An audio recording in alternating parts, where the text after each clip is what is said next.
आइए आज सीधा चलते हैं हमराही के एपिसोड 17 की गहराइयों में। आज आम बातें छोड़कर उस दिल खराश कशमकश की बात करते हैं जिसने पूरी कहानी की बुनियाद हिला दी।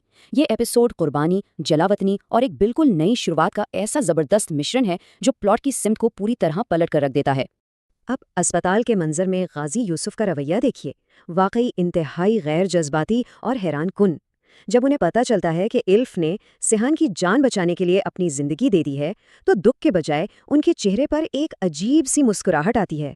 उनका ये कहना कि तुम्हारी मोहब्बत की ये कुर्बानी हमेशा याद रखी जाएगी, असल में उनके इंतहाई ठंडे और मुफाद परस्त जहन की अक्कासी करता है। उन्हें बस अपने फ़ायदे से गर्ज है। यहाँ से हम दाखिल होते हैं अपने पहले हिस्से में, जहाँ जिंदगी और मौत के फैसले हो रहे हैं। अजीम कुर्बानी। हम देखते हैं कि सिहान अपनी मौत को पूरी तरह कबूल कर चुका था। जीने की कोई ख्वाहिश बाकी नहीं थी उसमें। लेकिन इल्फ उसकी इज्जत को मानने से बिल्कुल इनकार कर देती है। ये वाकई एक रोंगटे खड़े कर देने वाली खड़ी है, जहां इल्फ तय करती है कि वो अपनी धड़कन रोक देगी ताकि सिहान की सांसें चलती रहें। एक ऐसी अजीम कुर्बानी जो किसी को भी अंदर तक हिला दे। और इससे कहानी की बुनियादी कशमकश बिल्कुल वाज़ेह हो जाती है। एक तरफ इल्फ की दर्दनाक वफा और बेपनाह मोहब्बत है जिसने अपना धड़कता हुआ दिल सिहान के नाम कर दिया, और दूसरी तरफ गाजी यूसुफ की बेहिस्सी और अमलियत पसंदी। उन्हें इल्फ की मौत का जरा भी अफसोस नहीं है। उनका पूरा फोकस सिर्फ इस बात पर है कि सिहान जिंदा रहे ताकि आगे चलकर वो उनकी इस बड़ी कारोबारी सल्तनत को संभाल सके। अब आगे बढ़ते हैं दूसरे हिस्से की तरफ, जहां हम देखते हैं एक तबाहशुदा दुनिया। होश में आते ही सिहान की हकीकत कितनी तेजी से बिखरती है, ये देखना वाकई दिल तोड़ देता है।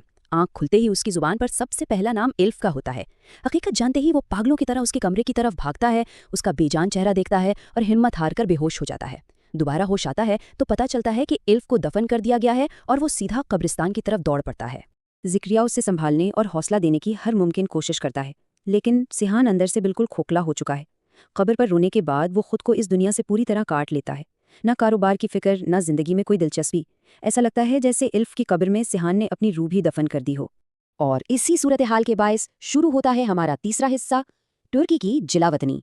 जाहिर है गाजी यूसुफ को ये बिल्कुल पसंद नहीं आ रहा था कि सिहान उनके कारोबार को मुसलसल नज़रअंदाज करे। अपने बेटे के दुख को समझने के बजाय वो एक बहुत सख्त कदम उठाते हैं और उसे मजबूरन पाकिस्तान से दूर टर्की भेज देते हैं।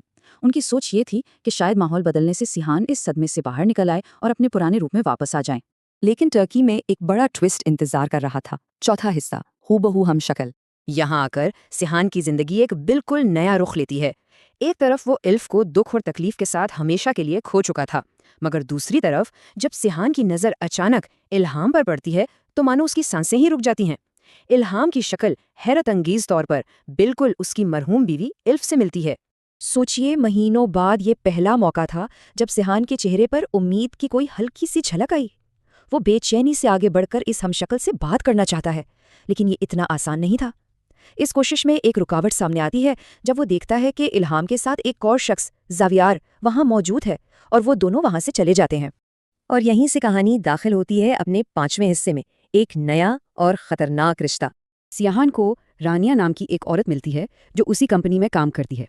रानिया उसे एक ऐसी हकीकत बताती है जो किसी के भी ख्वाब तोड़ने के लिए काफ़ी थी।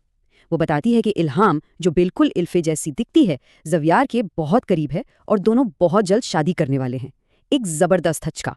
लेकिन सिहान ने इस बार दोबारा टूटने से इनकार कर दिया। उसने एक बाकायदा मंसूबा बनाया। पहला कदम रानिया से मदद मांगना, दूसरा कदम किसी न किसी तरह इल्हाम की ही कंपनी में नौकरी हासिल करना, और तीसरा कदम उसके करीब रहकर काम करना और उसका दिल जीतना। सिहान ने बहुत ही सोच समझकर अपने आप को इल्हाम की जिंदगी के बीचों बीच खड़ा कर दिया। और आखिरकार अपनी सच्ची मोहब्बत और खुलूस के जरिए वो इल्हाम का दिल जीतने में कामयाब हो ही जाता है। वक्त के साथ दोनों करीब आते हैं और इल्हाम सिहान से इस कदर मुतासिर होती है कि वो अपना फैसला बदल लेती है। वो ज़ावियार से मंगनी तोड़ देती है और सिहान से शादी के लिए हाँ कर देती है। इस एक फैसले ने कहानी का रुख ही पलट दिया। लेकिन ठहरिए, सिहान की ये खुशी पाकिस्तान में एक तूफान खड़ा कर देती है। जब गाजी यूसुफ तक ये खबर पहुंचती है कि सिहान ने एक बार फिर उनकी मर्जी के खिलाफ अपनी पसंद की लड़की चुन ली है, तो बस उनका गुस्सा आसमान को छूने लगता है। वो किसी आग बगोला शख्स से कम नहीं लग रहे हैं। और इस शदीद कशमकश के साथ हमें आज का यह जायजा यहीं पर ख़त्म करना होगा। एक बहुत बड़ा सवाल यहाँ खड़ा होता है। अब जबकि सहन ने इस नई मोहब्बत को पाने के लिए अपने बाप के मंसूबों को फिर से ठुकरा दिया है, क्या ये नया जोड़ा गाजी यूसुफ के इस इंतहाई शदीद गुस्से से बच पाएगा? आगे क्या होगा ये जानने के लिए हम सब बेचैन हैं। उम्मीद है कि इस तफसीली जायजे ने इस कहानी के गहरे पहलुओं को समझने में मदद की होगी।